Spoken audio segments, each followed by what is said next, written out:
Hey, what's going on YouTube? BD King 721. Happy Monday morning. Hope everybody's doing well. It's the 24th of March and opening day for Major League Baseball is upon us.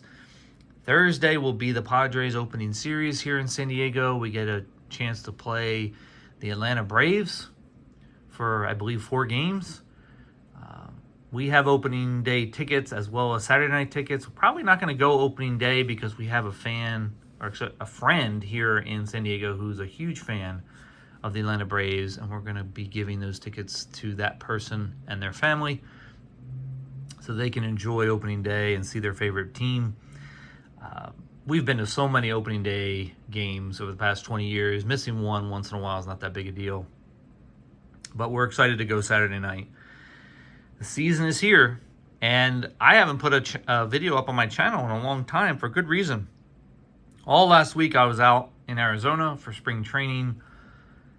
Got to see several games out there as well as going to a card show. I was looking forward to that as well. I knew that there was a card show in town. It just happened to be a coincidence. Didn't plan this trip around the card show. It just happened to be there during the time that we were in Arizona. So I'll be going over all of that and show you the cards that I got at the show. Talk to you a little bit about the experience I had in Arizona. Got to see 3 games while we were there. First started at the Scottsdale Stadium where the Giants play, to watch the Giants play my Padres in a night game. I'm always impressed whenever I go to the Scottsdale Stadium because the Giants fans, man, pack that place. Doesn't matter how good of a team they are. Every year I've ever gone there, there's a ton of Giants fans. It's kind of like the Dodgers in that respect. There's always going to be fans at games that they're playing. So had a lot of fun. It was a night game. I don't usually like going to night games during spring training, but this just happened to be a night game where the Padres were playing the Giants, so we wanted to go see them. Didn't see a lot of offense. Giants won something like 4-2 or 4-3. I can't remember the final score. But it was just a well-pitched game, good defense, and not much offense. The second game we went to was the first time I ever visited Salt River Fields, which is the home of the Arizona Diamondbacks and the Colorado Rockies, and that's actually who we got to see play that day. I think it was technically an Arizona Diamondbacks home game.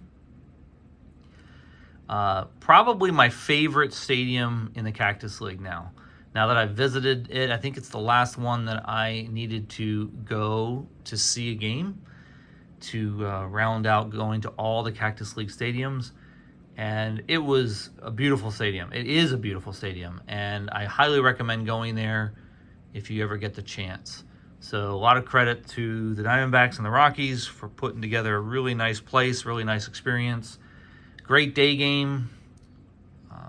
Had a lot of fun, saw a bit of offense, but again, another low-scoring game, and still had a lot of fun. And the last game we went to was of course, I had to go see a Padres game at their home stadium in Peoria. Got some really awesome tickets, second row from the visitors' dugout, which put us on the third baseline. And luckily for us, Machado was playing that night, so we got to be up close to see him play a little defense. And I even got to see him in his first at-bat get a really sharp single to left field. It was a lot of fun sitting there, talking with some fans. Experiencing a game so close in spring training is a lot of fun. So I highly recommend it if you ever get the chance.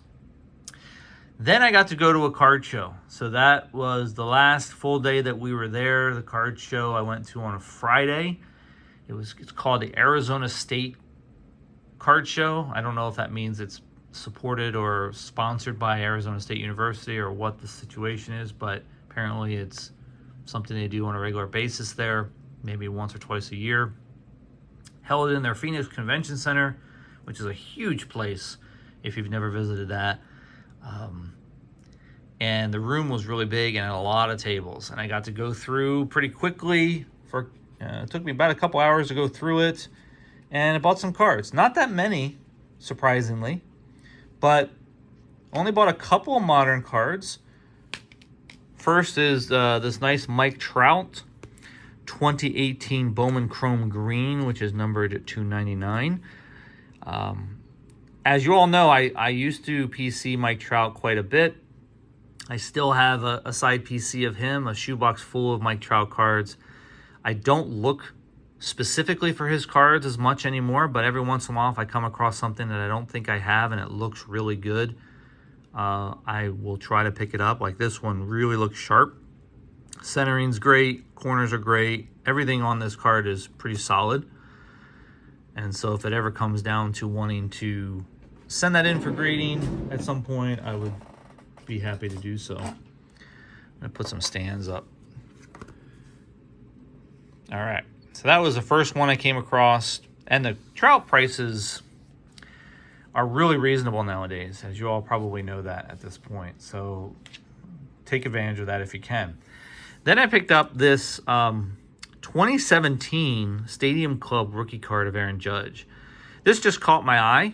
As everybody knows, Stadium Club's got this reputation for fantastic photos that they use for cards. This just happens to be another example of that. Love this shot of him.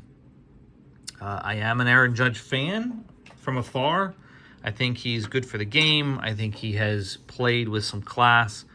I don't follow him or the Yankees religiously, as a lot of people do, but it is amazing to watch, you know, what he does every season. So I try to pick up some cards of his every once in a while. They're good for trading. A lot of people are looking for them, so try to use them in trade baits as well. But really love that shot. 2017 Stadium Club rookie card of Aaron Judge. All right, those are the only two modern cards that I picked up. And I started looking at different dealers who had a bunch of vintage. As you all know, I'm collecting the 1965 Topps set now. I got to run into one of the great OGs of our community, George over at Diamondyard Sportscards. I don't think he watches my videos, but I wanted to thank him for the time he spent with me, talking to me about vintage and about collecting the 65 set. I ended up picking up a few cards off of him, and I want to show those right now. I think I got these three right here. I picked up a Ron Locke, pitcher from the Mets. A Frank Thomas, not the Frank Thomas, but a Frank Thomas. He's a first baseman too. From the Philadelphia Phillies. And a really cool Ron Santo. I'm sure everybody has heard of that name.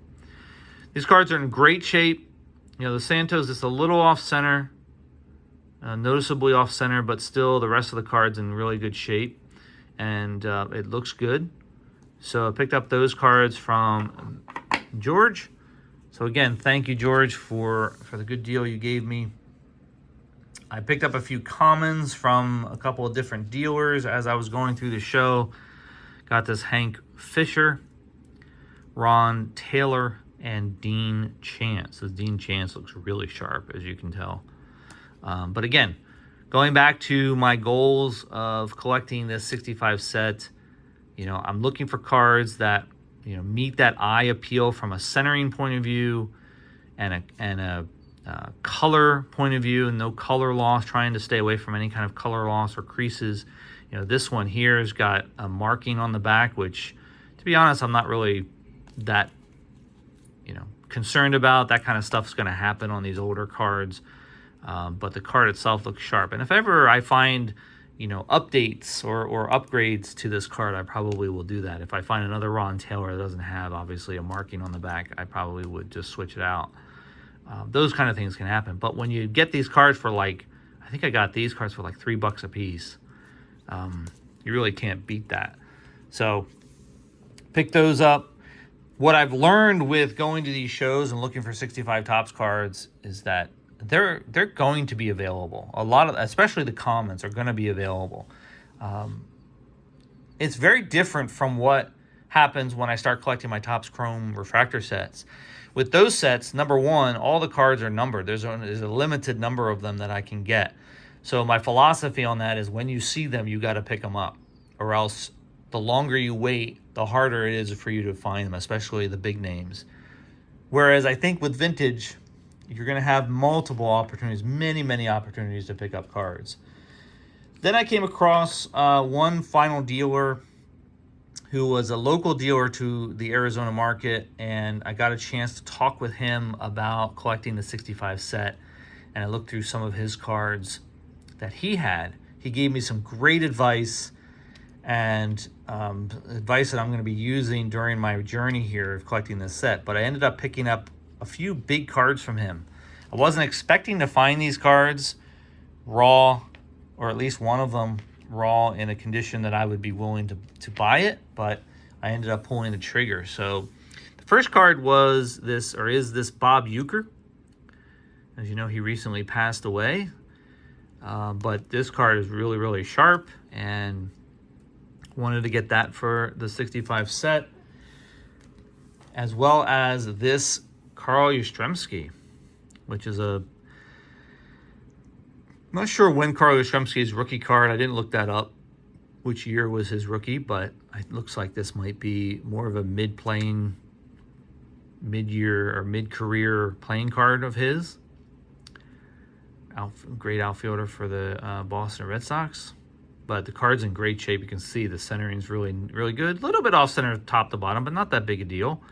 And everything else looks really good on the card. So pick that up from that dealer. And then the big card of the trip, the one that I wasn't planning on getting, but I'm really happy that I have it now for the collection, or for the set, is this 1965 Topps Willie Mays. Great, great looking card. As you can tell, the centering is almost perfect. The color, it looks great. The card pops, you know, to the eye. It does have corner wear, and as I've said this before on previous videos, with the bigger names, I'm willing to sacrifice a little bit more of condition if I can get a card like this. This is probably a 2 or a 3 in grading, more than likely. You know, it might pass for a 4, but this is the kind of condition that I'm looking for. Something that's got a lot of wear on the corners, but the centering sharp, the colors there, there's no creases. It's fantastic. He gave me some, this particular dealer gave me some advice on picking up cards like this, which really made a lot of sense, and I'm looking forward to using that advice in my future pickups. And it really focuses on what you're looking for when it comes to these kinds of cards, these kinds of vintage cards.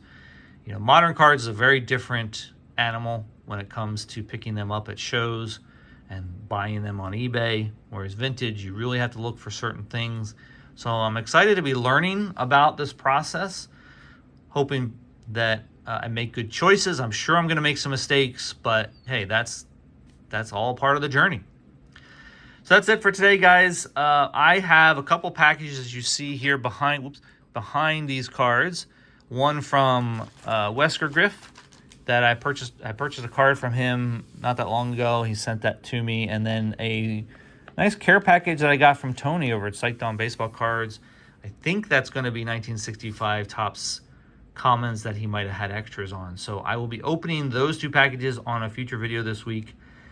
Just wanted to tease you on that a little bit. All right, that's it. I will get back to you soon. And you guys have a good week. And I will talk to you later. See ya.